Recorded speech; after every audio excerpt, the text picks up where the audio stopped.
साल 2002, फरवरी का महीना। गुजरात के आसमान में हल्की ठंडक थी, हवा में बसंती सुगंध थी, लेकिन किसे पता था कि इसी हवा में कुछ दिनों बाद बारूद की गंध फैल जाएगी। वडोदरा से गोधरा तक जा रही साबरमती एक्सप्रेस ट्रेन में उस दिन सैकड़ों यात्री थे। ज्यादातर यात्री अयोध्या से लौट रहे कार सेवक थे। वे लोग जो भगवान राम के मंदिर निर्माण के समर्थन में अयोध्या गए थे। उनके चेहरों पर थकान थी, लेकिन आंखों में श्रद्धा और गर्व का भाव था।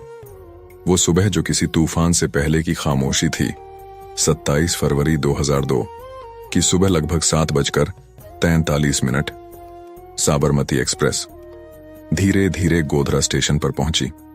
ट्रेन की खिड़कियों से आती हवा में चाय और धुएं की खुशबू थी। कुछ यात्री नीचे उतरकर नाश्ता लेने लगे, कुछ अपने बच्चों को दूध पिला रहे थे और कुछ अपने घर लौटने की बातें कर रहे थे। पर उसी प्लेटफॉर्म पर कुछ निगाहें थीं जो उन यात्रियों को बड़े ध्यान से देख रही थीं। वो निगाहें दोस्ताना नहीं थीं, उनमें शक, गुस्सा और नफरत की चमक थी। स्टेशन पर बढ़ती बहस, ट्रेन जैसे ही रुकती है, कुछ यात्रियों और स्थानीय विक्रेताओं में मामूली कहासुनी होती है। एक बच्चा बोतल खरीदता है, पैसे को लेकर झगड़ा होता है और देखते ही देखते भीड़ इकट्ठी होने लगती है। स्टेशन पर अफवाह फैलती है कि कार सेवकों ने किसी मुस्लिम विक्रेता को अपशब्द कहे हैं। दूसरी तरफ ट्रेन में बैठे यात्री डर जाते हैं। क्या हो रहा है? ट्रेन की सीटी बजती है, ड्राइवर चलने की कोशिश करता है, लेकिन तभी कुछ लोगों का झुंड ट्रेन के पास पहुंच जाता है। वो पागलपन की शुरुआत। प्लेटफॉर्म पर हंगामा बढ़ता है।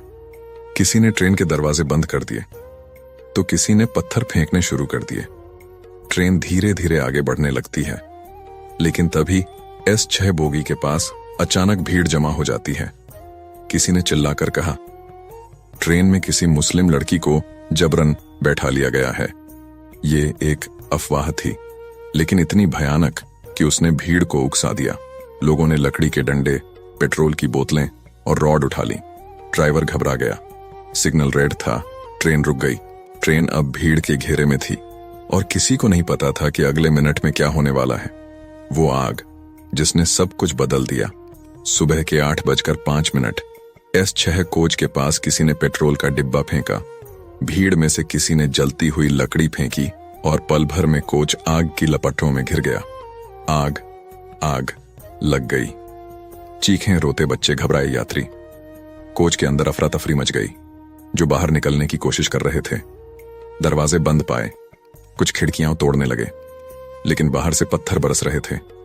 कुछ मिनटों में ही लपटें इतनी भयानक हो गईं कि अंदर बैठे लोग बचने की उम्मीद छोड़ने लगे। कोच में करीब 108 लोग थे। कुछ लोगों ने दरवाजे तोड़ने की कोशिश की, लेकिन धुएं और आग ने सब कुछ निगल लिया। महिलाएं अपने बच्चों को सीने से चिपकाकर चीख रही थीं। कुछ लोग खिड़की से कूदने की कोशिश में जल गए। स्टेशन पर अफरा तफरी थी, पर किसी के पास हिम्मत नहीं थी उस कोच के पास जाने की। आग इतनी भयानक थी कि फायर ब्रिगेड को भी बुझाने में 3 घंटे लगे। जब तक लपटें थमी, 59 शव जलकर राख हो चुके थे। उनमें 27 महिलाएं और बच्चे भी शामिल थे। पूरा देश सन्न रह गया। गोधरा स्टेशन की वो तस्वीर किसी डरावने सपने से कम नहीं थी। ट्रेन के कोच से उठता धुआं, राख में बदल चुके शरीर और पिघली हुई लोहा देश की आत्मा जैसे जल गई थी। समाचार चैनलों ने ब्रेकिंग न्यूज दी। गोधरा में साबरमती एक्सप्रेस की बोगी में आग, 59 कार सेवक जिंदा जले। देश भर में सदमा था। गुजरात सरकार ने राज्यव्यापी शोक और जांच के आदेश दिए, लेकिन इस हादसे की राख में जो चिंगारियां दबी थीं, वो आने वाले दिनों में पूरा राज्य जला देने वाली थीं। दंगों की शुरुआत। अगले ही दिन से गुजरात में हिंसा फैलने लगी। गोधरा की घटना का बदला लेने के नाम पर भीड़ सड़कों पर उतर आई। घरों में आग लगाई गई, दुकानों को लूटा गया और सैकड़ों लोगों की जान चली गई। ये हिंसा सिर्फ गोधरा तक सीमित नहीं रही। अहमदाबाद, वडोदरा, मेहसाणा, पंचमहल, हर जगह दंगे भड़क उठे। लोगों की पहचान धर्म से की जा रही थी।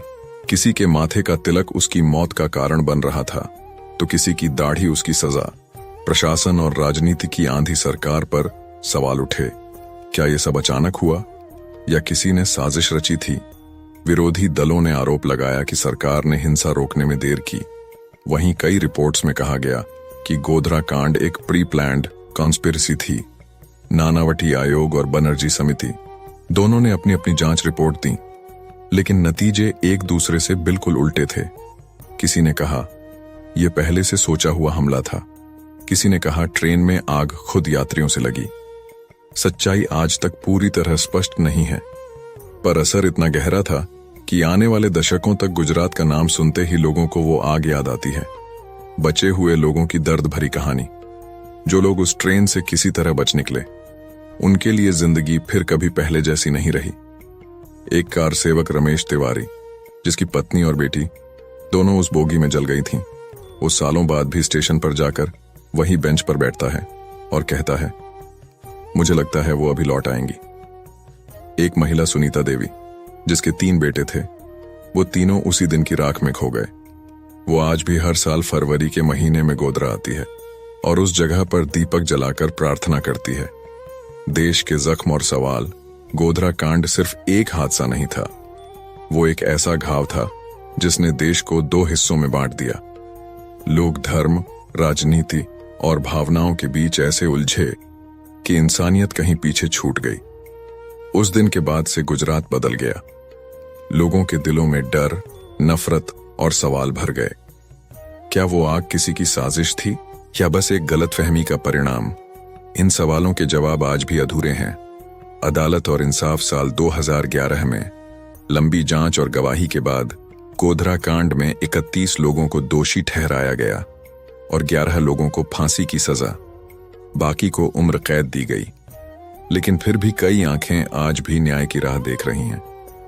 कई परिवारों के घरों में अब भी वो खाली कुर्सियां हैं जहां कभी उनके अपने बैठते थे। आग से राख तक और फिर सवाल तक।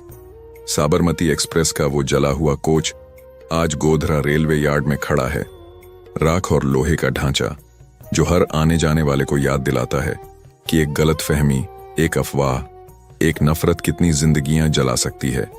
अंत नहीं, चेतावनी है। आज 20 से ज्यादा साल बीत चुके हैं। नई पीढ़ी शायद उस दर्द को महसूस नहीं कर पाती, लेकिन उस दिन की लपटें आज भी इतिहास के पन्नों में सुलगती हैं। जब भी कोई धर्म के नाम पर नफरत फैलाता है, तो वो लपटें फिर से भड़कने लगती हैं।